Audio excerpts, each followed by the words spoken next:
great product to work with. I'll be demoing the braking and actually braking part 1 and showing you some of the brake features and things that so many people just overlook. Throwing a couple of extras for it. Now maybe in a future session we'll do a more extended part 2 for it as well. And I do have a handout that I can provide that would make it nice for you from a reference perspective as well. So this will be 4.2 through SP7 or 8. So it's not going to really affect the brakes much, just a little bit. But what's important is you're going to see what that functionality is and how powerful it is.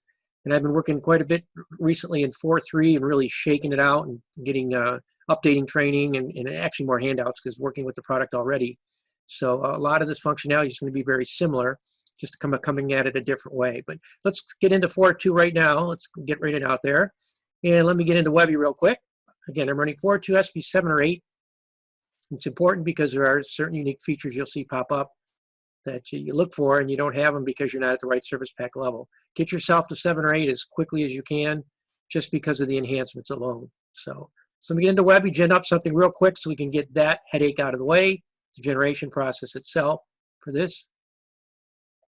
We'll do Universe in a later session today. I'll be bringing in Excel, a whole lesson on managing or taking advantage of Excel functionality in 30 minutes or less. That's always an interesting challenge for us. So here's my standard query panel. I turned off the preview window. I don't need that, and once you turn it off, it stays off. Let's get our objects over there that we're going to need, just so they're ready to roll. Try to get them all up front so I don't have to go back to the query panel, create extra overhead when doing things. Take advantage of the HTML feature of double-clicking on a folder and getting all of the objects in that particular folder. And with breaks, that's a report viewer function, not a query panel. I caught myself here. I had to be careful for a minute. Actually, I need to shrink this window down here so I can get to my buttons on the right for me here. In the new version, the run query is down at the bottom, simulating the old desktop. So if you catch me moving in the wrong spot on occasion, the 4.3 versus 4.2, the minor little differences and things. I like to highlight them so you, for the future for coming attractions as well. So I got my report built. Here it is. Nothing magical about it. Let's start by taking the quarter column out. Drag it up and over to get it out of there because I'm running in Chrome, so it's a little finicky about dragging things out and around. And if we don't really need the margin column, so instead of dragging, we'll right-click and we'll delete, and we'll do a little house cleaning. Okay? Big problem when you create reports like that is there's no real organization to it. As you know, the default column order is the order you specified originally, which you can move around when you first ran the query. And it does alphabetic by default, starting with the leftmost, so it's year and then state and so on across the way. But we need it to look a little nicer than that, all right? We want it to look a little bit nicer. So along comes the Analysis tab, which you've seen me do in a prior sessions, plural. I did a whole session on the whole Analysis tab all at once. But I have one of the really powerful features, in fact, what I consider to be the most powerful feature called break. And I love all these features and how they've laid them out nice for us. And the additional secondary functionality that comes with these. The SA people did a really good job, or the BusinessObjects people, as I say, putting that together. So since I want to apply to the year column, I'll highlight the year. We'll use the old break button, and a lot of these are click on, click off, although I could have clicked the down arrow. And lo and behold, I get my standard break. Okay? A lot of people that do a lot of reporting, I'm surprised they've never uncovered the break or never really comprehended the full extent of what you can do. So what it does is it's like a grouping. So it takes all of the state sales revenue quantity sold for each year, breaks each year out separately by itself. As you can see, it puts a header. It puts a footer, and something new that came out, I believe in SP6 or 7, never quite remember which one it is anymore, the automatic subtotals. That's really cool. We were going to do it anyways, but now it puts them in automatically. Unfortunately, it doesn't give us the grand totals. So now you look at it and say, I got a problem. Well, first of all, I got to auto-fit my columns because I've got an issue there with the spacing. You can see my one column is not quite wide enough for displaying the current or the sales revenue column. So how do I turn on the grand totals? Well, when they gave us this new feature, the grand total functionality, then because it was generated automatically, it doesn't work the same way automatically. Well, one way you can get around that, knowing how that you now put in a break and you're going to get subtotals and intermediates and so on, is if I wanted to remove that particular one. There is a feature up here on the function side that's available. What you would do is you'd have to go in for sum, and you can see it's highlighted. Yet I never actually selected that column or that object to be technically correct to apply the sum. But it was done by default. That's the new enhancement. If you want the default navigation turned off, you would select that again, and as you know, most of these drop downs, when there's a check, it unchecks it. When there's not a check, it puts one on for you automatically, and I could remove it. Then if I went back and did a sum on each of my individual columns, one at a time, we know it doesn't allow multi-selecting. By the way, not even in 4.3 can I multi-select and do those, but that's okay. So how do I put the grand total in? I got a nice break. I'm breaking it into subtotal groups, but I need a grand total, okay? Well, remember block level, format table. Get yourself along the edge of the block. Go down to the infamous format table feature at the very bottom. And when it comes up over in the right-hand corner, you have table headers and table footers. This is now where it is disguised, okay? This is where you can hide things as well with conditional hiding, and a lot of functionality as well is available. We just want the totals in there. That's all we need to put those in. And now if I go down to the very bottom, I will see the grand totals appear as well. So now you have two different ways you can handle that, okay? And that's great. So we've got our subtotals auto-generated. We've got our first break. There are other options that come with that break. And we can find those very easily by highlighting the break column, of course. I'd be careful about being in the title areas. For a lot of features, it'll apply that to the title itself and not the body of it. So just to be safe and try and not get caught up in which one requires and which doesn't, I stayed out of the title. I picked the first row of what would be considered the detail section of the row level data itself. You can tell that the break's highlighted, so it means it's turned on already. You have the ability to go in and remove all breaks, or best of all is let's go to manage breaks, all right? And what it does, it shows you the break that's there.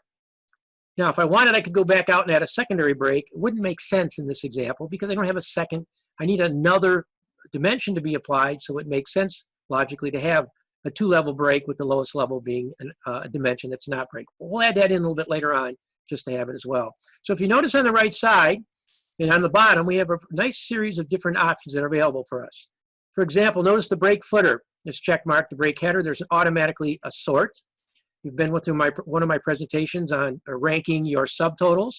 We show you how you can turn that sort off and then re-rank based on those subtotal values. So the first year you see would be the one that's highest and so on. You can do little things like that very easily. And that's what the tool gives us.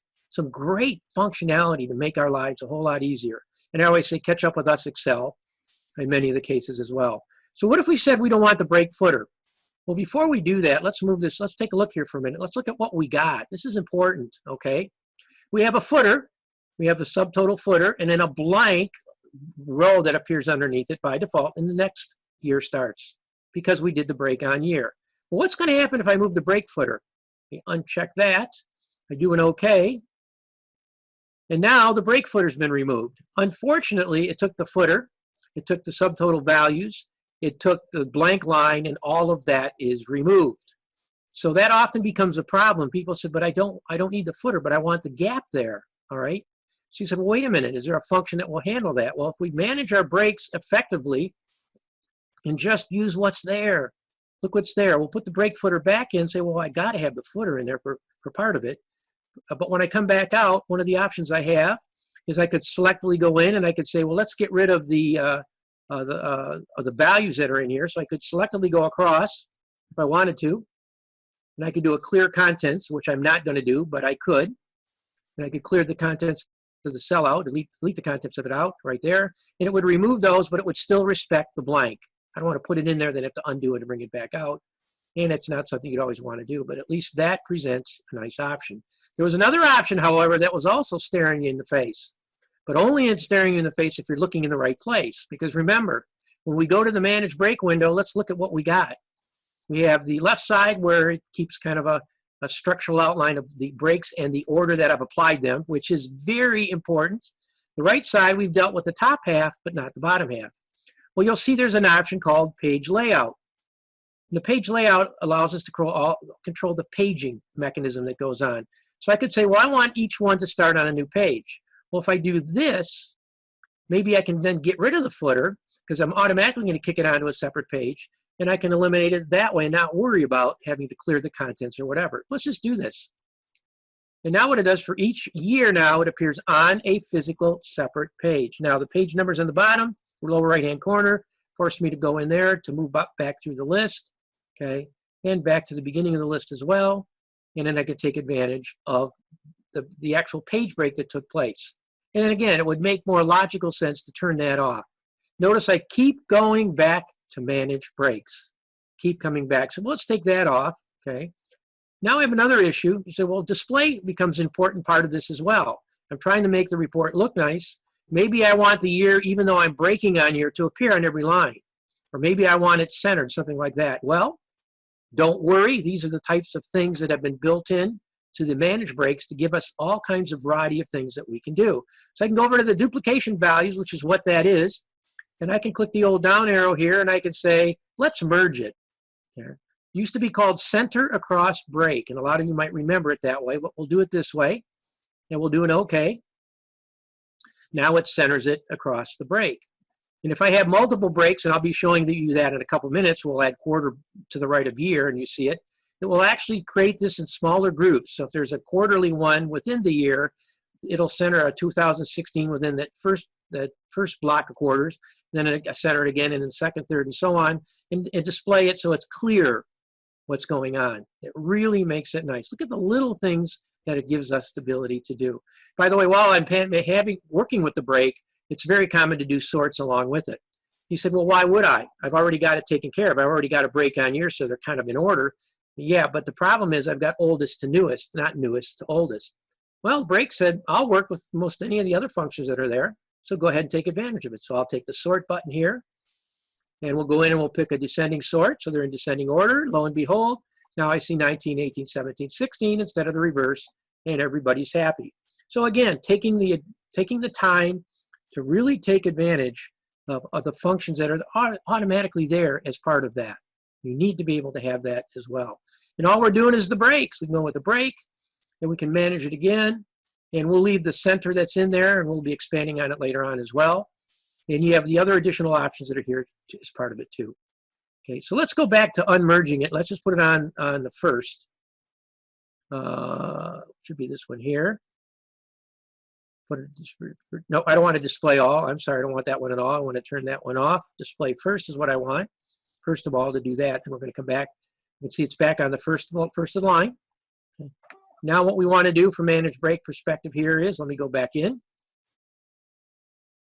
And I want to talk about value-based break. This is a relatively new enhancement. I'm going to say SP6. I apologize for not remembering, but now that I've got 2 through 7 or 2 through 8, 8 really didn't have any enhancements. And now I got 4.3 in that mix. My brain suffers a little bit of overload, so I apologize. I'm not remember exactly which one. But the value-based break was a really interesting one, okay? And it's interesting because it allows me to control who gets a break on it and who doesn't. So if I have large values, you know, if I were doing this based on state rather than year, you could see a different way with the value-based. But what if I don't want to break this except after the first year, all right? So I can go and say, well, let's do a value-based break. So there's only one break going to come in, and I'll tell you what values I want you to do it on. Okay. So I want to do it based on 19 only. That's the only one that'll break. What does that mean? All the rest will be put to one right behind the other, but there won't be any breaks driven in between. Okay. And sometimes that's what you want because there's a lot of detail. Most of your detail level data is all low volume or low values, so you just one row after another. It doesn't matter if you break on them or not, but 2 or 3 exceptionally large ones, those would make sense to do the break. So you could do it that way as well.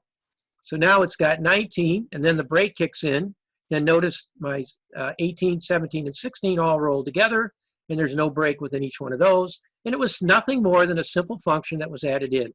And it's really nice. It's been a nice long run for me. I've been working with the Paris developers now, Samuel and Gregory and some of the others now for probably 4 or 4 years more, and how willing they are to listen to us about these kind of things and what they like having the getting the ideas from us to what to build in. This is one of those that we had in the old desktop product. We needed here. Well, they gave it to us, and there it is right before our eyes. And it's so nice to have that function available. Okay, we'll do an OK on it as well. So now, anytime you create a break, you want to put your thinking cap on. You want to think about what are the different types of blocks that I can create in Webview, what type of reports I can create in Webview, okay? And a lot of times when you're doing a break, you might want to think about creating a master detail report or a section report because it's an alternate way of doing it. It allows you to spread the data out into more of a kind of a master detail table type relationship. What would I do here for that one? What if I went out and duplicated the tab using the speed menu? Let's duplicate it. Okay. Now I'm on the duplicate tab here. And what I want to do, instead of doing it the way that you see right here, well, let me go in. I don't have to do this, but let me go in and turn the break off on this one. When I duplicated the tab, notice all the reporting functions from the analysis tab were still carried forward. It carried the break, it carried the sort. If I had done any sums, counts, average, min, max, they would have been done. Any grouping would have been carried forward. That's the beauty of duplicating a report tab when you do this. And I'm trying to save myself a little work. So we'll just click on the break to turn it off. So what I could do instead, just another way to look at things, and there's good reasons why you might want to do this, move it down a little bit. So what I'm going to do instead is grab my year, get a good hold of it, pull it up here, kind of lay it out nice. If you've been through my training, you know how I stress the importance of getting this in the right place. So now we get our report in a different layout, in what's called a master detail report. And here's an alternative way of looking at a break. It gives you that additional functionality. You could box this in if you want it up here, or border it, as we like to say. And you could very easily put your totals in. You could grab your sales revenue and say, let's drop that into place right about here. And hope that I don't, now too small, but I knew that was going to happen. If I get the edge of it. It's always a challenge getting the edge and stretching it just right, but not too far over. We'll put the quantity sold next to it. Knowing we still have our subtotals that were generated automatically, or I could have put on myself as well. And lo and behold, there we go. So now when you start looking at breaks, start thinking about this as an alternative way. And one of the very common questions I get, this will be some type of date-based data that's coming in here, and you only want the one that's the most current. Through the use of context operators, and I have an example I'll do in a different session on that, I can basically get the maximum value out of here with a context operator. And by creating the master detail, it makes it very easy to do that. Gives us a whole different way. So always think about that. And just so you don't forget, so, well, but and then I give up all the manage break functionality. No, I can do an old format section. Remember, we're in the master section. And if I go in there for my section, I can do the format section on it. It allows me to start on a new page up here. So if I go out to the layout tab, I can do a start on a new page just like I could with the break button that we used earlier as well. So think about that, and think about that big time. That is really cool to have that feature. So now let's talk about expanding this. Real life says you're going to have more than one break, probably 2, 3, 4, 5, whatever. You have a couple different ways you can do the breaks. If I go to manage breaks, I can add them right inside here. I don't have to do it outside. I can say, let's go in, let's go to manage breaks. And I could go down and I could click the add button, and I could add one for, let's say, instead of year, I could add one for quarter, whatever. I have different ways I could do it there as well. So you have a couple different ways. Well, we'll do it this way. The more typical way that I see users do it. First of all, we need quarter. I need another dimension. Typically, if I'm going to have multiple breaks, usually I tend to have one more dimension than I do the total number of break columns. So since I'm going to have one, I need at least 2. So we're going to bring the quarter in, drag it in. Hopefully I got a good hold of it. Okay. Put it into place. Now I've got my year and then my quarters and so on along the way. Because I want to be able to break my data out for year and quarter to a more granular level. So same as we did earlier, we'll highlight the quarter column instead of the year. We'll go in and do a break on it. And now I get a break. And you'll see it's got the year, it's got my year, quarter, and so on, all the way down the line for that one. And we laid it out very nicely for us as well. Okay.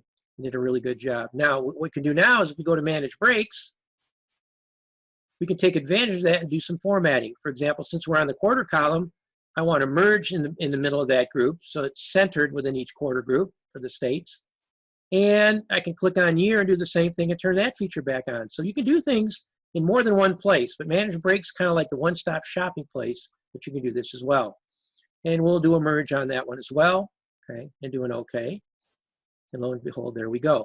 Now, one of the things that sticks out like a sore thumb is notice how it keeps repeating the entire title all the way across, the header, all right? You said, I don't need a header for every single quarter, the full header right underneath it for the next quarter. Webby said, that's okay. You know what? I'll take care of it for you. That's another part of the manage breaks world, that we're able to do things more than just what seems to be there. So by using the manage break functionality again, what we're going to do is for year, what I'm going to do is take the break, put the break header on for the year level, turn the break header off, and then for the quarter, we'll take the brake header off of that one, and we'll just rely on the footer. And sometimes I got to do a little tweaking to get it exactly the way I want it, to get it to come out. But now notice what it did differently now. So now it gives me my year. It does center it all the way across. And the reason it did that, I did it after I did the quarters, but that's okay. It's centered all the way as it should be. Then I got my quarters, and it's got the quarter 1, 2, 3, and 4 when the new year kicks up. Actually, we don't want this. We don't want to merge it. That's one of the little tips that I often give out in training class is for the managed breaks. For the year one, we don't want it, so we can control it a little bit better. So we don't want it to be merged. We want it to be displayed first. And that will straighten that one out for us as part of it as well. So now I get my year 2019, and I've got my titles, and then 1, 2, 3, 4 for the quarters. And then I move on to the next quarters. And then when the year changes, it does it at the year level one more time. And I don't get that replication factor of repetitiveness, of repeating the year and quarter at each quarter break. So you can control that. And there's some tweaking you can do to modify it slightly as well, if that's what you want to do. Okay. They came up with something recently, and again, probably a Service Pack 6 would be my first guess on it, where you can now do grouped break, where you want them done as a pair, not independently, so they act together in a little different way. So to do that, let's go in and get the breaks. And from the managed break perspective, I'm going to get rid of these two actually. We're just going to completely remove them, and we'll put them right back in. And we'll take the year and we'll remove that one. Okay. So now what I can do is I say, well, I want to add them as a pair, as a set. This is functionality we had in the old full client product, the old desktop product, that I've been waiting for a long time. And lo and behold, here it is. Once again, the power of communicating with the Paris developers who have the luxury to be able to do through Infosol and through my group as well. Give us ideas and things that you're looking for here that you could do. So we're going to do an add. And it allows us, by picking it this way, it allows us to do it as a group. So it treats them together. So you get a little bit display format. So take a close look. Okay, just year and quarter. And we'll apply that into the mix as we go. So now I get each year and quarter. So it's year and quarter put together here, year and quarter here. And it displays it in a slightly different format, but it's now treating it as a grouped break, if you want to call it that. I've used several different terms for it, but just a different way of doing that as well. So again, all I'm doing is managing the breaks from here, okay? So it really gives us that nice functionality. And again, we would want to go back to manage breaks at this point and look around and see if there's anything else that's worth applying. Well, we probably would start on a new page. Might want to avoid page breaks in the block, and I might want to reset it as well. And then up on top, you have the different options for header and footer for each and every one. Those are treated as a pair or as a grouped set, not as individually one after the other. They're grouped together in a combined way. So it made it real nice for us to be able to do that as well. And again, you can have multiple level breaks. You don't have to be next to each other. Just real quick, let's do this. Let's take a quick look. What happens when I do things in a different order? So what if I just took the first tab again and duplicated it one more time? And we'll take that duplicated tab here. And what we'll do now is let's go in and remove the break for here. And it actually took both of them out. So we got rid of the year and the quarter breaks automatically. And now what we're going to do is we're going to take the state column and do the break on state first.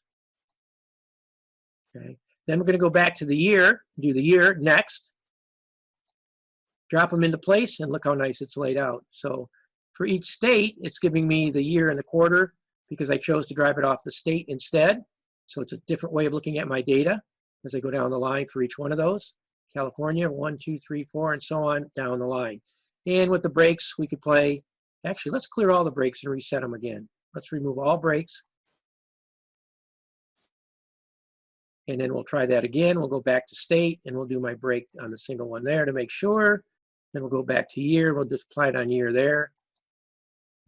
So for each state, I get the year quarterly data, and I can look at it in a different kind of way for that as well.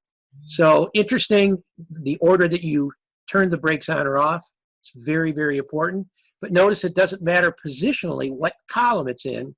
Now, I would not want to have it here. If I'm going to do layered breaks, then I would want to look at the report and view it left to right, because that's how we do things.